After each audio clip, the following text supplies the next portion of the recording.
while I has a global outreach, we make sure each chapter gets to focus on the local ecosystem. We design succession programs for entrepreneurs in the MENA region. Our Thai mentorship program is an extremely beneficial program for companies who are looking for support from seasoned and successful entrepreneurs who can help navigate their startup journey better. Our Thai University program, which closed with its global financing in May earlier this year, where our incredible winner from over 85 applicants got to pitch how he makes his friend get sustainable shoes out of plastic. Phase 2 of our program, we are now mentioning our top university teams as they embark on their journey of being entrepreneurs. Our Thai Women program. Over the past week, we invited our top 5 Thai women MENA winners to come and compete in front of an esteemed jury panel at TriDex for a prize of $35,000, along with multiple other benefits. It is through this supportive program that fosters women entrepreneurs that these 5 inspiring women who represent the MENA region at the Live Local Finals for the chance to win $100,000 in India later this year. The Middle East chapter of Thai, Thai Dubai, is based in Dubai Dynasty for over 20 years, and the easiest way to be a part of the community and to stay updated about our upcoming events and programs is to follow us at Thai Dubai across all social media platforms. It is great to see some familiar and new faces, and a very special thank you to our charter members of Thai Dubai and our board members for their continued support and dedication towards the chapter across the MENA region. Please feel free to connect with any of us if you'd like to know more about Thai Dubai. Now, without taking any further time, I'm honored to introduce our panel for the day. To begin with, Fadia Modi. Fadia Modi is a successful entrepreneur with a track record of establishing online and offline enterprises across the Middle East. He's also the founder and CEO of IQ. IQ is a local company out of Dubai, both an operational and a tech company focusing on e-commerce purchases. Fadia's expertise in supply chain management within the region, along with the talented team of international professionals, uniquely positioned the IQ Group to create unique and exceptional value to all the e-commerce players, regardless of their size and scale. Besides all the amazing work that he does, Fadia is also a Thai Dubai chapter member. Next up, we have Nikki Wilson. Nikki started her career in recruitment in 2011. Since then, she has built up one of the best reputations in the market, not only for her ability to deliver excellent candidates, but for the added value and knowledge she has of the industry. She started Genie in 2017 and has become the go-to agency for everything consumer. Working with over 350 businesses across the GCC and with a fierce team of 12 women, she has a passion for leading with empathy and smashing glass ceilings, all while having a lot of fun. Her client list covers all big players, and she has won an extensive amount of exclusive agreements with a unique approach and experience of the industry. Next up, we have Mahesh Chandadri. Mahesh's passion for creating something new and different laid the foundation of Task Outsourcing, one of the largest and fastest growing people solutions company in the Middle East. With an obsessive external focus and passion for operational excellence, he is constantly exploring innovative solutions. He often features on publications such as The National, Companies, Prestige Times, among many others. Mahesh is an overseer on the board of trustees and overseers of Boston University, and also a Thai Dubai chapter member. Lastly, I'm pleased to introduce you to our moderator for the day, Priyanka Gracias. With 18 years of experience and a bucket load of passion of the entrepreneurial world, Bianca advises startups and SMEs to reach their full potential through providing the right legal advice. Bianca is a managing partner at Crimson Legal and an active entrepreneur owning 3 other businesses in the UAE. She's a proud Thai Dubai chapter member and mentors at Inspire Share and Founders Institute. Bianca's columns have been featured in Forbes Middle East Entrepreneur, Gulf News, and Abu Dhabi SME Hub. Bianca, after a very long speech, the stage is finally now yours. Thank you very much, Kyle. You did very well. I hope you can catch it right now. Very warm welcome to everyone this evening, and a very special warm welcome to our dear Thai Dubai charter members as well. So I'm going to assume that you're here and very interested and keen at this hour because you're either interested in hiring or firing somebody in your startup. Is that correct? Well, anyway, regardless, we've got heaps of knowledge and experience right here in our panel, and we're going to try and extract as much information as we possibly can to successfully hire that dream team that you're thinking of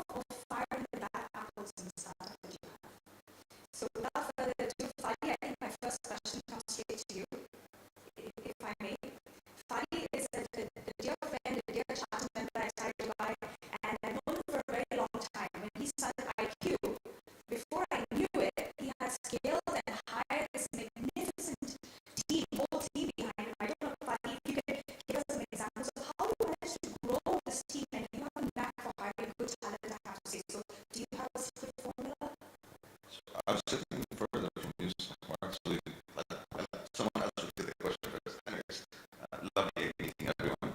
It's a pleasure to be here. Thank you for inviting me. Honestly, it's all about really building a great sense of ownership in the people that you meet. Alright, there's no secret sauce or secret formula. Trust is important. Uh, Openness is important. Honesty is extremely important. And hard work, dedication comes with it as we go. So realistically, you have to understand what the real requirements are. What do they want to achieve? What are the goals? If they think out of the box or not. And then you always have that sense of basically whether you are going to go for it or not. Building a team for us, for our startup, basically for IQ, was really more challenging than everything else that we did. On my part personally, it's the most difficult thing I have to do. And I either makes or breaks any company. We went live in November 2019. We were 19. We were more or less 25 people. We were hit with the pandemic, and we had to scale currently to 90 people.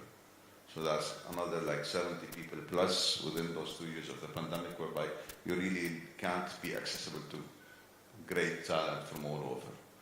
The niche that we are in, or the sector we are in, is more on the robotic transformation technology perspective.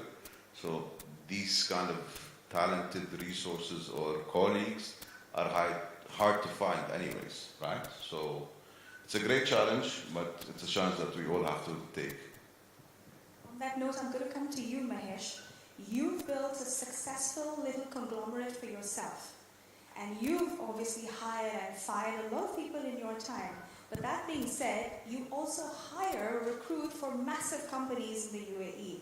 I'd like to ask you if in your experience you see any difference in growing a team for a startup vis-a-vis growing a team for a massive conglomerate or a bigger SME, and are there any trends that you're seeing changing or developing in the recruitment space in the UAE? So, thank you for your question. Fadi, if you need people, we have 2 recruitment companies here. I think hiring for a startup and hiring for a mature company is very different. I think the people you attract in a startup are interested in, they have to come from very high growth mentalities. They thrive in a very unstructured environment. They get tickled. I remember recruiting my first few people, I think almost 14 years back. They get tickled with the sparkle in your eye. How do you communicate your vision? How do you communicate a certain sense of purpose that becomes more and more important everywhere, but for a startup it's even more important. How do you really give them the journey for something greater? If it's money, a lot of times it is money. So startups, whether you're giving ESOPs or some hope for an exit and so on and so forth. Recruiting for a larger company, so now we become larger, so recruiting is as hard. When I was recruiting for Task initially, nobody knew of the brand. So you have to really push hard, and I was almost recruiting from a hotel room. And people had to trust you. And my personal experience was, if you have honesty in your heart and you're an authentic person and you really are telling a true story, people believe you. Which is not changed when you're recruiting for a larger setup, but you now require more structured mindsets. You require people with more depth of experience and so on and so forth. Having said that, and running a recruitment and contract staffing firm, sometimes I get up in the morning and I think it's really a crapshoot. You can have all the science, you can have all the assessment sheets, but there is still a large percentage, according to me, in my humble opinion, that goes wrong. And it's very, very difficult to get the right person. But like every relationship in life, some of us are married and some of us have children. There's no perfect relationship. So I think what starts to work is the culture in your firm. And the hardest thing that I'm finding now, building my company, is how to promote a culture of care and authenticity for your employees when you're not really leading a lot yourself. So it's your managers now that manage that really determine that kind of leadership and management. And people now come not only work for you, but work for your managers. So, but at the end of the day, I mean, I have invested in Saudi Arabia. We lost money for 3 years. And suddenly I put somebody who's been with us for 8-9 years in Saudi Arabia, and suddenly we are having like 500% growth. So it does also depend upon the person. The person is at times the singular most important thing. But then who is the person? Now this person is a mix of 9 years of building in tasks. So I think it's culture, it's person, but recruitment is constantly what you call a work in progress. So my message to the startup people is that it never gets easier. It's always as hard to find that people. Very well said, Mahesh. Thank you very much. Nikki, you run a very successful business yourself, and I know culture and values mean a lot to you when you hire, not just for your business, but for your clients' businesses as well. From your perspective, your experience, can you tell us what does it take for startup founders when they're looking to hire, retain good talent? Do you give them any advice? Have you seen any pitfalls in your experience? I think actually emulating what you were saying about culture and making sure that from day one you're very in the know around what your culture is, what kind of people you want to attract to that culture, and being able to make sure that the values remain the same from the founder. And it's really hard, 5-10 years down the line to bring a culture into a bigger business. It has to come from day one. And I think being able to prepare in advance, making sure that you know what values that the business has, what kind of people might fit as well, because, bringing someone in that might be great on paper, absolute superstar, that might not necessarily fit with the actual, what's actually going on in the room, in the office. So I think that is quite a key element. In terms of hiring, what I find, I work with a lot of startups, and sometimes I think they think that recruiters might know everything. They'll say, right, I'm looking for a marketing executive. I'm like, okay, is that social media? Is that traditional? Is that performance? Is that digital? What is the focus? And I think having a plan of action, because it's not just for recruiters, it's internally, it's your HR, it's if you're asking colleagues, peers, people in the industry who you're actually looking for, if you have a plan of action, you could share that information, you could share that job description, as we would call it in recruitment, to those people, and they might be able to assist with the right kind of skills, as opposed to, I'm just recruiting a marketing executive or whatever it might be. Having more of a plan of action and a bit more structure to it, I think would really help. And then in terms of retention, I would always say that really listening to your team. Everyone has different motivations. I've really learned a lot. I have 13 women in my team from the age of 19 right up to mid-40s. So, you've got a complete mix of motivations, when I've learned a lot from the younger ones, from the interns, and I ask a lot of open questions. What is it that you want? Sometimes I'll literally say, what is it that you want? Or I'll try and listen to see, can I see gaps that maybe I'm not fulfilling, and then often I'll see things like mental health issues going on in the office. I'll bring speakers in, I'll try and fill the gaps. We had our first Genie baby a few months ago. It wasn't mine, it was one of my staff members, but I didn't have a maternity policy in place at that point because, I'd never come across this, and then, I changed that up to make sure that all the ladies that were planning families, had longer than the UAE labour law maternity. We actually do 4 months fully paid, and I give schooling as soon as the mother comes back to work, and reduce hours. And it's about actually having that intuition, right? What else can I do for the team to make them actually want to stay? You don't have to follow the masses, you don't have to follow like what everyone else does. I think going off your gut feeling and saying, right, you know what, I'm going to just make those decisions. I'm going to bring schooling in and I'm going to take my team on holiday every year because I want to keep the right talent. I want to attract the right talent. And what happens is your team become your brand ambassadors. They attract more talent. You know, like I have messages every day, like, can I join the company? I'm like, okay, it's not as easy as it looks on social media, I promise. But, you know, just being able to attract talent in different ways. It doesn't have to just be on adverts. And I would always say that's the bottom of my list. It's all about going to industry. Who do people recommend? You know, getting savvy on LinkedIn, being a brand ambassador of your own company and finding a good talent that way. I don't know whether you noticed, but I noticed that Nikki provides heaps of benefits to her staff, like holidays away, getaways, etc. I'm sure there are lots more benefits. Fadi, I'm interested to know from your perspective as a founder, you're scaling your team massively. How do you see founders retaining talents? What incentives should they be providing, or do you see them providing, etc.? And do you think incentives are necessary, especially given the conversation we were having in the boardroom just now about hiring Gen Z and millennials, which can be a whole different conversation? So definitely incentives is extremely important. But as you mentioned a while ago, there has to be a vision.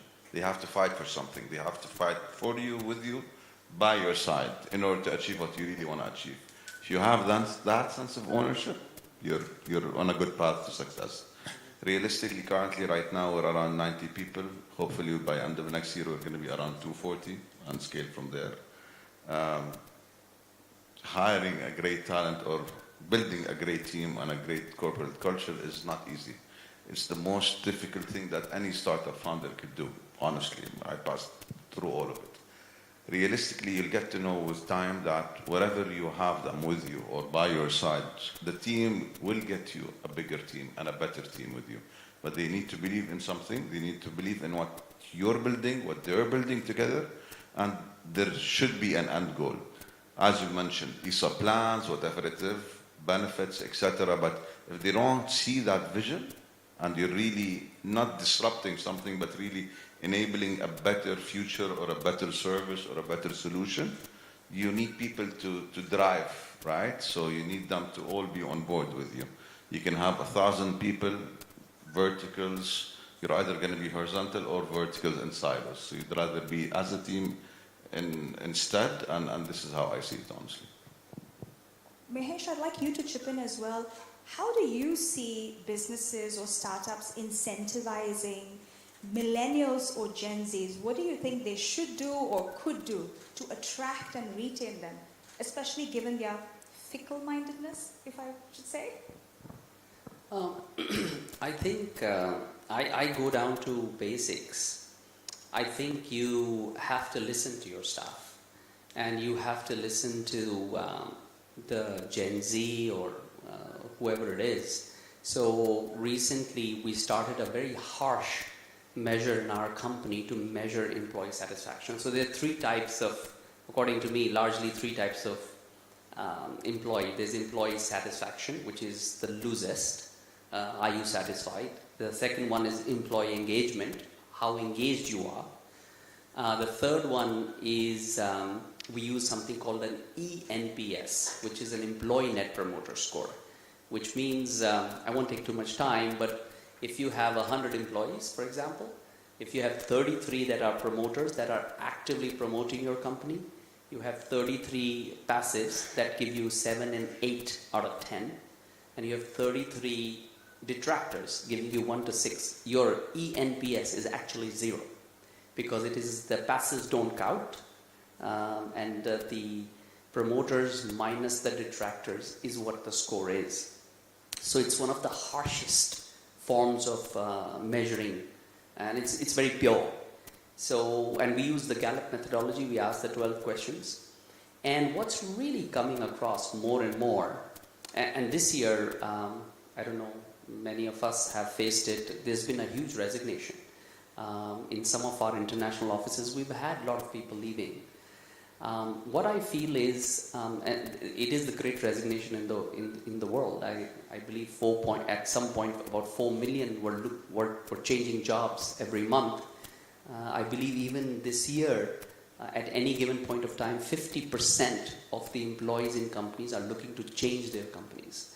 So, and post-pandemic, there's been a huge movement towards, am I doing whatever I'm doing? Is it the right thing? And so on and so forth. So we have started now work from home. And that's really, we had a not such a good ENPS score, which is a very harsh form. Today, actually, there was a presentation in my office and we have hugely improved. I think we have one of the highest, perhaps, compared to even a world standard. So we've listened to people a lot. They want to work from home 2 to 3 days. They want to have proper career progression. They want to have a sense of purpose. They want a sense of community whenever they do come into the office. They want managers to actually take care of their education, learning and development. So we invest a lot of money in learning and development. We've actually sent people to Northwestern and Harvard for months for proper MBA type of programs. So that gets around. But the millennials particularly, we've recruited a bunch of millennials. They want money, they want a good life, they want some activity. I mean, today we had like pizza day, and then you have drinks, and so they want a good life, they want that going on, but they're also very ambitious, and they want good incentive programs. The challenge we have with the Gen Z is they want to grow too fast. I mean, I think if it takes, 5 years to grow from, a starting level to a vice president, I think they would want a promotion every 3-4 months. So, no, you can't become a vice president in 1.5 years. You need to gain some experience. And sometimes that doesn't go down very well with them. So you have to have that kind of, I think I also have a 22-year-old daughter, and I think nobody has taught me more patience than my own daughter, right? So you have to have a lot of patience with the Gen Z. But overall, I think the energy they bring to the table, the vibrance, the point of view they bring to the table, the way they can do recruitment and business, some of our best deals come from these very young people. So, but we invest a lot in their training and development. I think the biggest message that our company gives to its people is that we do care for you, and we're listening to you, and we are not making promises that we would not keep. I think that promotes a great sense of goodwill and commitment. Very well said, Mahesh. Thank you for that. Nikki, when you come across resumes, say a founder like myself were to come to you, or like Fadi were to come to you and say, I'm looking to hire an individual with X qualifications for this particular department. Are there common red flags that you see in resumes? How can we spot the red flags easier, or know that maybe a resume is not true, if you were to say? Okay, so first of all, I would do some cross-checking. With LinkedIn, there's a lot of strange things that go on with resumes, and how people adapt their resumes, and the dates and the job titles and the location. So first point of call, definitely, I would just go straight on LinkedIn. Does it look the same? If you have any doubts, and usually, you'll see that there might be some discrepancies, and I think that would be definitely the first point of call. If you're working with a recruiter, obviously, I know this kind of because I am one, you can take reference checks. You can ask your recruiter, potentially, do they know anyone that works for that previous company? Can they do a little bit of background checking on the down low, this kind of thing. Or maybe ask in the industry yourself, because presumably the resumes are coming from the same industry, so you might know someone that can maybe find out for you. Thank you very much. I'm going to ask a very painful question, and maybe we go around the panel and answer this based on your experiences. Resignations and firing.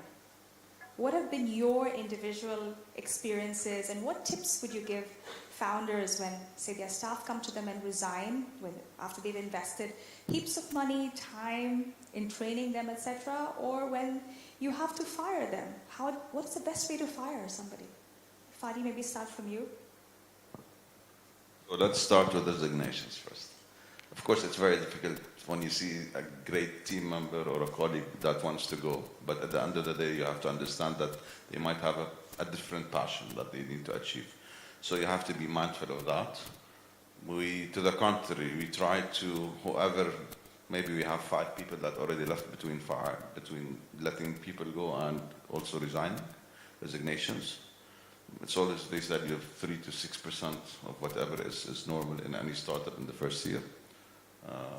Realistically, we always have to have and maintain a great friendship with them no matter what, because the industry, the region, it's too small. One day he's here with you, the other day he's going to be your client, the third day he would be your partner, you never know, right? So you have to build that, first of all. Resignations, we really need to understand why are they submitting the resignations, right? Are they happy? Aren't they happy? What's the real root cause of the problem? Or what do you want to really achieve? And you can address it accordingly, whether it's a package, whether it's salary, whether they're not motivated enough, whether their manager or line managers, they're not happy with them. So you really have to find the root cause of the problem to stop it. That's one. Firing is, I don't like firing between us. So hopefully I never get to fire people. But it is something that any founder or any C-level person that needs to do. If you give targets or you're basically entrusting people to do a certain job whereby they would or wouldn't get to where you need to be within a certain period of time, my advice is to give it maximum 3 months. Not even go to the 6 months level, because you'll be bleeding back then. So it would have a trickle effect moving forward. Do I take my advice of 3 months? No, I don't. I do the 6 months plus sometimes. I need to listen to my inner self sometimes a bit more. But realistically, if you're a startup founder, it's different than you're being an enterprise or you're working in a different kind of company or a conglomerate or an MNC. Startups don't have time to lose. You have to have that growth mentality back to back, back to back, back to back. If you don't do your 2x, I'm not going to say month on month, year on year, let's say you're not doing what you're supposed to do. So realistically, it's finding a great team. If they want to move on, they can move on. If they want to stay, they should stay. But you really have to have and find out the real root cause of this. Because you're investing a lot in everyone at the same time. Okay, I'll start with resignation as well. So I've only ever had 3 resignations at Genie, and 2 was to move abroad. So one wanted to move to Australia, no problem, wish her well, we had a big party. The other one wanted to move to Canada, same. And then the third one, quite an interesting story. And I think that maybe if I tell this, then it might open people's eyes, especially around Gen Z. So she is Gen Z. She's only 24 years old, and she'd been with me for 8 months. And she decided that she thought that she was ready for the next level, as often they do after X amount, quite a short period of time. And she'd found an opportunity at a real estate company as a recruiter, which is notoriously very difficult. It's commission only, I don't know what she was thinking. So I said to her, no problem, I do see a lot of potential in you, but just do one thing. Delay visa application, delay medical, stay on my visa, stay on my medical, because I knew deep down that she would go there and she would realise this is not the same place as Genie, this is not the same kind of support system, and she might get a bit of a shock. So luckily for me, she went and did a bit of like a half-day handover with her future manager, and she came back the next morning in tears and begged me basically to take her back. And then, I think that the way that I'd handled the situation, she is my superstar. She's been with me for 2 years now. I saw that, okay, everyone is okay to make mistakes. You can resign. The Gen Z, they always want something else, and that's okay too. Let them explore that and maybe keep the door open for them to come back, because, you will get loyalty, because sometimes they might see what happens on the other side, and actually they might come back to you, and then, you might have a employee for life then. So nice story on the resignation side. Then on the firing side, so I had to do this for the first time, unfortunately, about 3 weeks ago. So I'd taken someone directly from overseas. She had an excellent background, 7 years experience, on paper looked like a complete superstar. And when she came over, she just didn't have a lot of emotional intelligence. She didn't have awareness of what she was doing. And what was happening is, I have a great culture at Genie. We're very productive. We're all, work hard, play hard, laughing all day.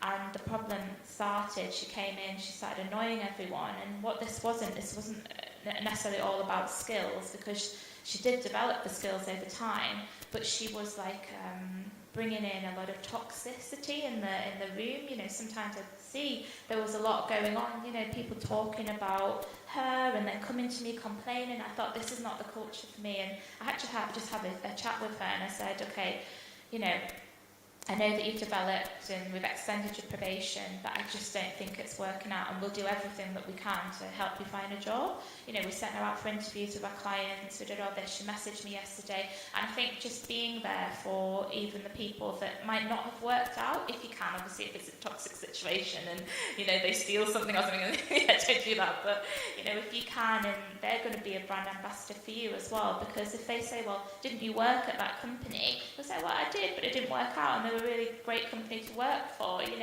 They're going to be your brand ambassador as well. Mahesh, I'm sure you have a lot of anecdotes to tell us, so I can't wait to hear what you have to say. Well, I mean, like you probably don't forget your first girlfriend or first kiss. You don't ever forget your first resignation.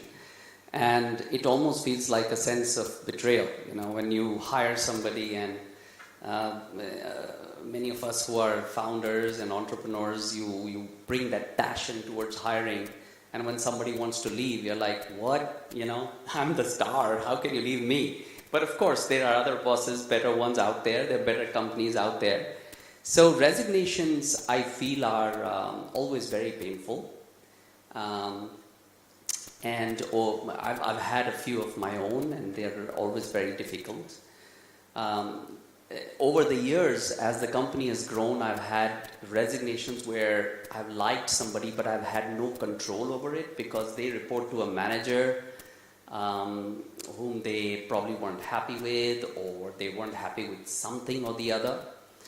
So you feel almost at times out of control. But the way I drive the message towards cutting resignations and controlling attrition is, I truly believe that as long as the founder or the company is having a good culture and a very supportive resource support, whether it is salary and others, it really boils down to the manager. And resignations happen because, I think, largely because of managers, direct managers. I can be a very demanding founder, but I've had very few direct resignations, very few. So it's how you deal with them, how you kind of sense people, what they need, and how do you stay a step ahead of them. But resignations are always very painful to see, especially if it's good people.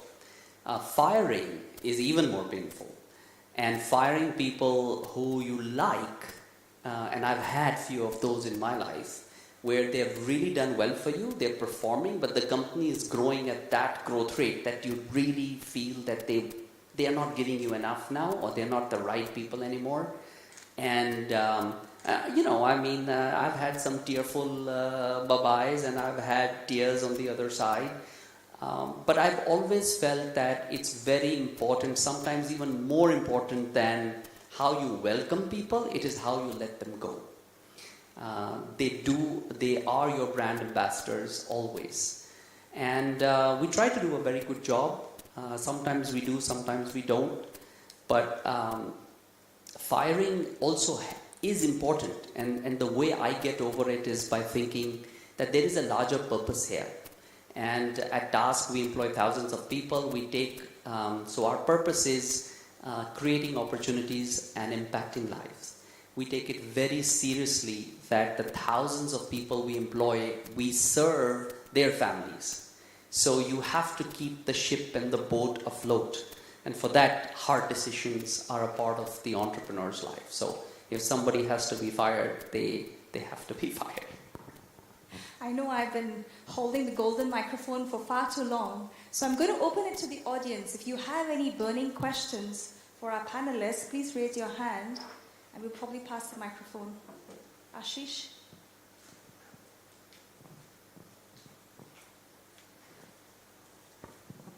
Thank you.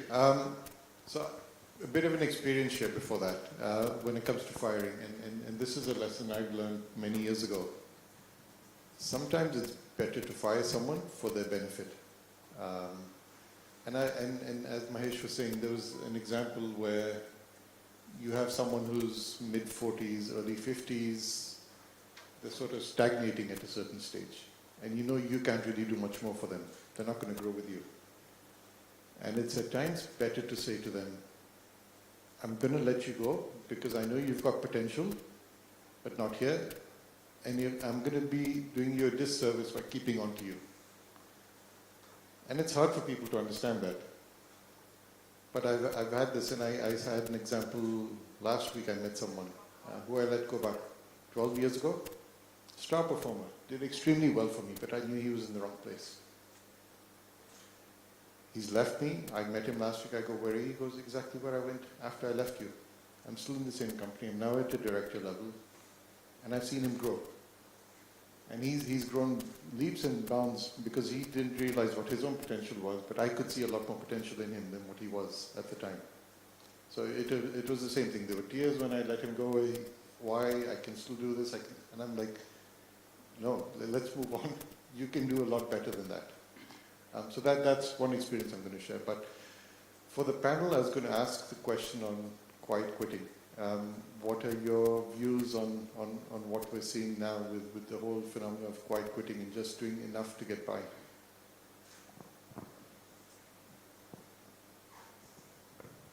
So I actually wrote an article about it, but it was more on the quiet firing side, where I think that it's always existed. It's always been a bit of a underlying tone with many businesses, and especially in this region, when maybe if someone is underperforming or maybe they don't quite fit the mold, sometimes you would get, maybe that person would not get promoted or whatever it might be, and I think that it has always existed. That was on the quiet firing side, not necessarily the quiet quitting side, but the quiet quitting side is more around people kind of giving up, right, and maybe not bringing it to work and just kind of, doing the 9 to 5 and leaving and doing the bare minimum.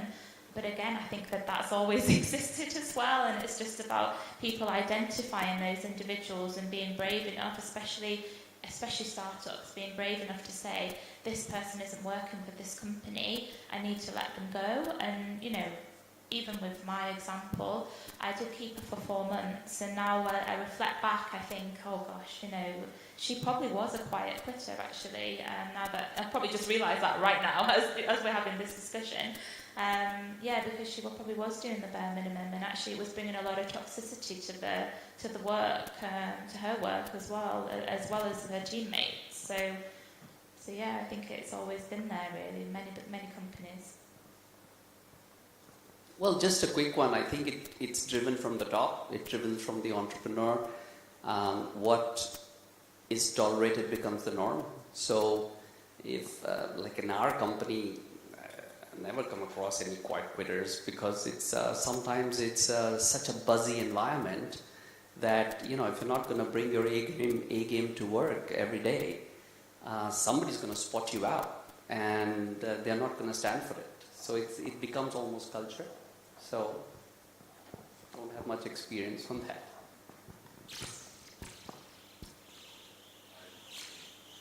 I think it's the ability to figure them out.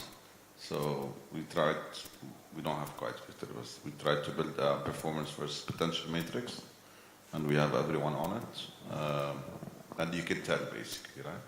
So in a startup, in a smaller environment, they're visible if they are there already. So it's the ability to identify them and see what we could do either to fix it or just to cut it and let it go. I think that My question is for Fadi. You've spoken a lot about giving your team a good purpose, a mission. I'd just like to hear what you think and a good purpose is, and just if you could share your mission, your purpose, and how to really get the team to buy into it. So that's a good question. So what we're trying to do is we operate in three verticals, all right? So we operate in fulfillment, partnerships, and transformation. So we deal with enabling e-commerce sellers, whether they're SMEs, direct-to-consumer brands, or multinational companies. That's from one side. The other side is introducing tech, digital, robotics, and automations in it. So what we did with one of the verticals, which is IQ Fulfillment, is the first robotic fulfillment solution. So the higher vision is really to build an ecosystem really in order to enable e-commerce for all. And that's what we want to do, all right? By offering a different, unique service that is accessible for everyone from an operations standpoint of view. So if you're an e-commerce seller with one order a day or $1 million a day, we're going to give you an Amazon-like service in the States or Europe, whatever, that is built on robotics and on a pay-as-you-go model in our region. That's from one front. So you have a lot of people that are really motivated to go that extra mile by building that entire ecosystem and network. And we're trying to do is what we did, we evolved. So at the same time, we have our tech arm, which is IQ Robotics, that powers us and everyone else's that wishes to transform from the regular brick and mortar into the new digital era.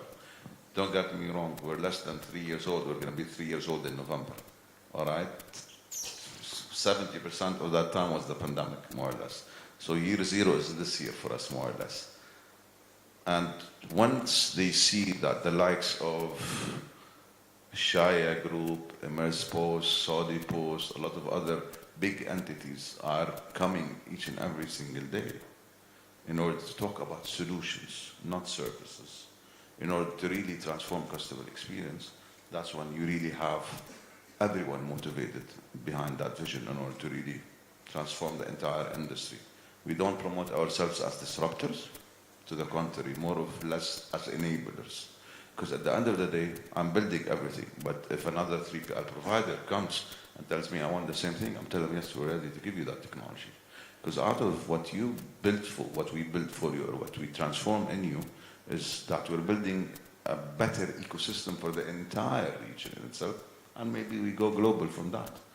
That made us evolve into something called IQ Hybrid, which is a mixture or a hybrid between our operational arm, which is the fulfillment, and our transformation knowledge, which is the robotics, in a box. So you want to transform? Here you go. We're going to give you everything. And you become part of our ecosystem and network. And that's really what we want to do. But if you ask me really, the proudest moment that we all have is when we see 12, 15 people in the warehouse floor that could do more than 100 people in a regular center or a fulfillment center. While these guys, associates, colleagues, are blue workers, all right? But they had experience in pick pack, cashiers, maybe cleaners, restaurants, etc., whatever it is. We bring them all, we train them all, we spend time on them, and they become robot operators or robot station operators. They're proud in order to be there. To the contrary, they fight between each other for them to get that spot. So it's the higher cause that you give everything, for sure. And what we're doing, we're definitely opening everything for everyone. To the contrary, we encourage whoever wishes to come and visit us at IQ. You're all more than welcome to come see what we've built.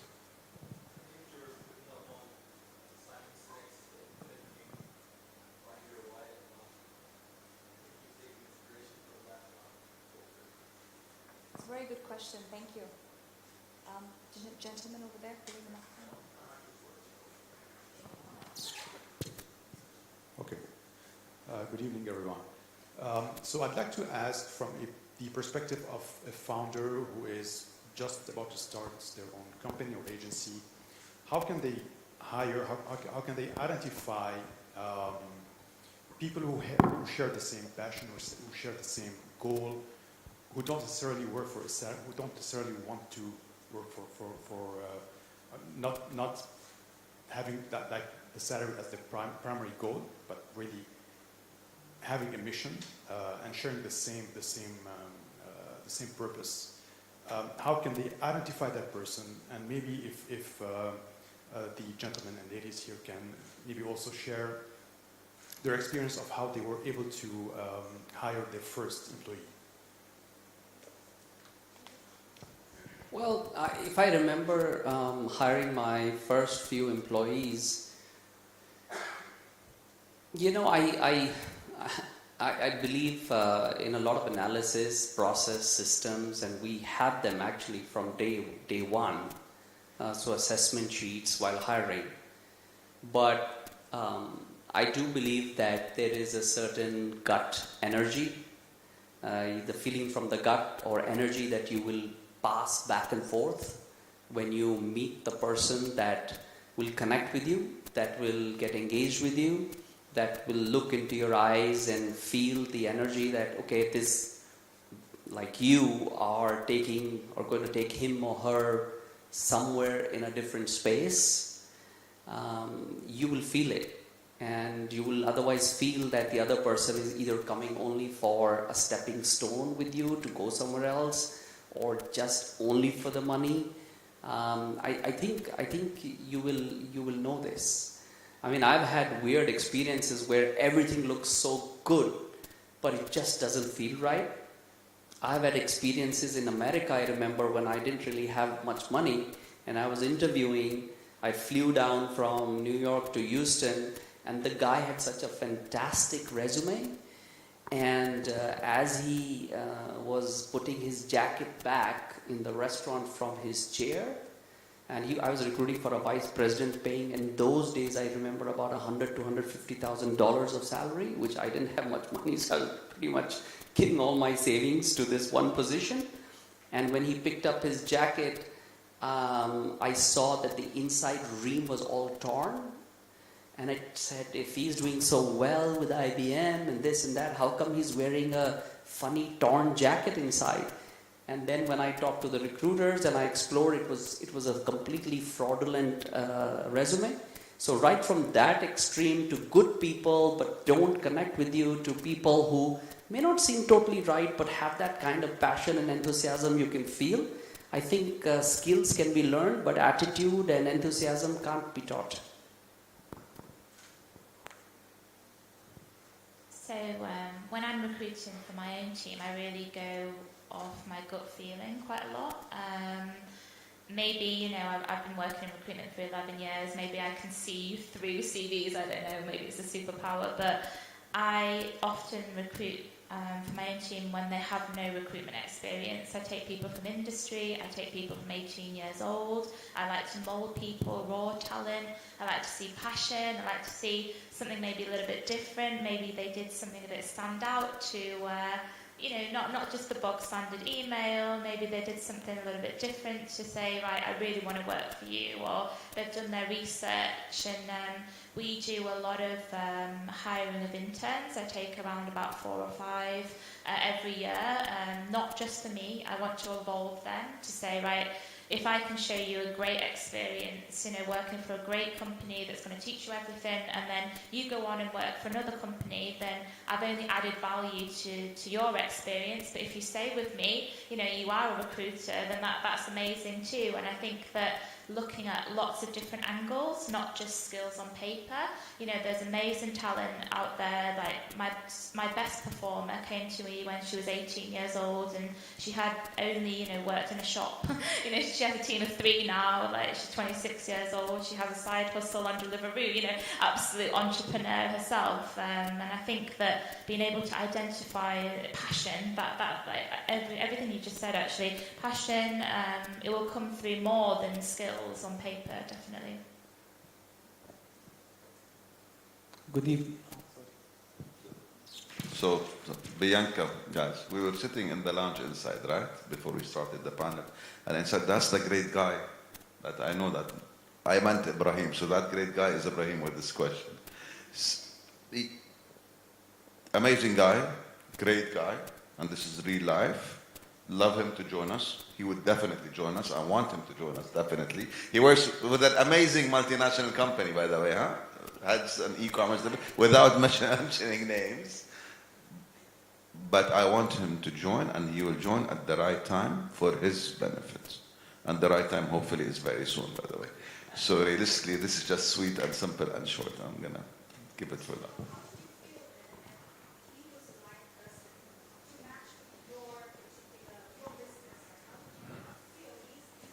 He's persistent, he's dedicated, he loves it, he knows what he's doing. No fluff. And he's putting the effort. Not to join us, maybe not us, maybe anyone else. I'm not saying it's us, all right? But you can see the passion. More than you can see the passion, you can really feel the passion. And you can automatically know. As you said, once you know, right? So this is it. Good evening. I want to ask, is there any like monthly or every 2 month check that we can do to the employees to know that we are on the right track? It's like a procedure or something like that. And also, how can, as a founder, not out if he's doing something wrong, or how can we improve? Because we all make mistakes and we are learning by time. But how can we know that we are doing a mistake with the employees? Thank you. So I'll start, sorry guys. So in January, actually, every year we start off with a goal workshop. It was something we've created, an idea ourselves, and we have like a booklet where it says like work goals, personal goals, relationship goals, wellness goals, and we stick lots of things from magazines in this book, basically, and it helps me learn, a lot about my staff, maybe things they've never told me before. It helps the others learn about the motivations as well. And it's so funny because even one of the girls came over to me today with the book. He said, look what I achieved, and I don't know, I think that being able to have something on paper or some kind of, whether it's like a performance review or a goal workshop or checking in every quarter to see what you've achieved against something that was actually put down on paper, I think that is really useful. If you have managers in your team, making sure that they check in with their team, whether that is weekly or whatever it might be, because what you need is eventually having people in your team that trust you and that will come to you with all the issues of everyone else. Now that's what I have in my company. If something's going wrong, they'll tell me, or they'll tell me something's going wrong with someone else, and that's the kind of trust that we have. They might not necessarily want to come to me direct. I won't say anything direct, but then that's when you can implement some changes or incentives or something directly related to that topic or that pain point for your staff member. I hope that answers it.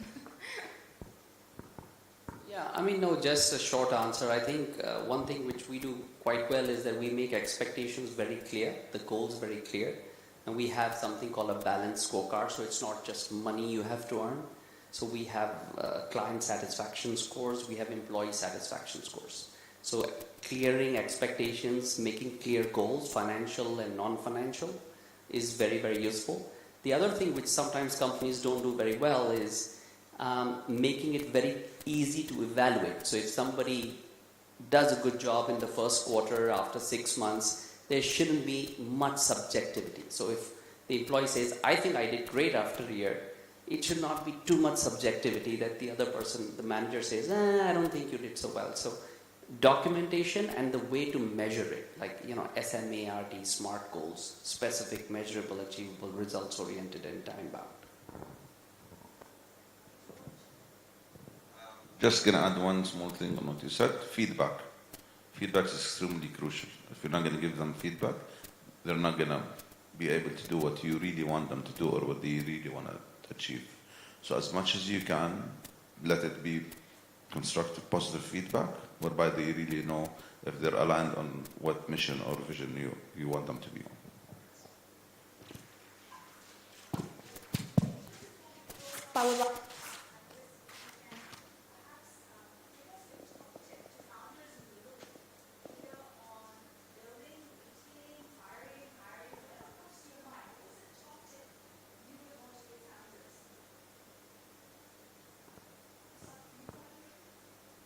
Well, I was just gonna say, don't be too hard on yourself.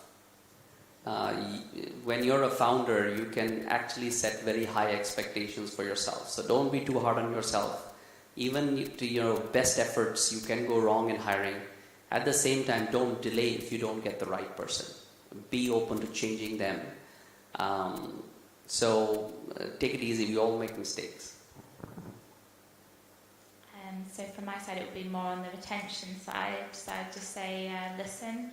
You know, just being able to listen to your staff, like having an open conversation, and you know, really understanding what are the motivations, what are the needs of the team, because it's always evolving, and you know, you'll do well if you listen and you take a lot of things on board and you're flexible and you can implement change that way. Definitely don't take it to heart. Life goes on. Companies are built on people and a team, not on one person. So no matter what, just go ahead with what you're doing. Thank you.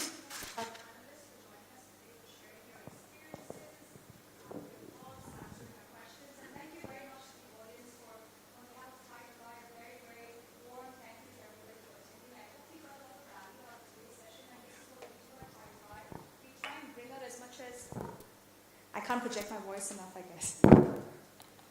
This is what we do at Tidybuy. We try and bring as much as value, knowledge as we can to our startup community. I hope you've enjoyed attending today's session. Hope to see you at the next one. Feel welcome to stay back, network, talk to our panelists if you want. Thank you very much once again on behalf of Tidybuy.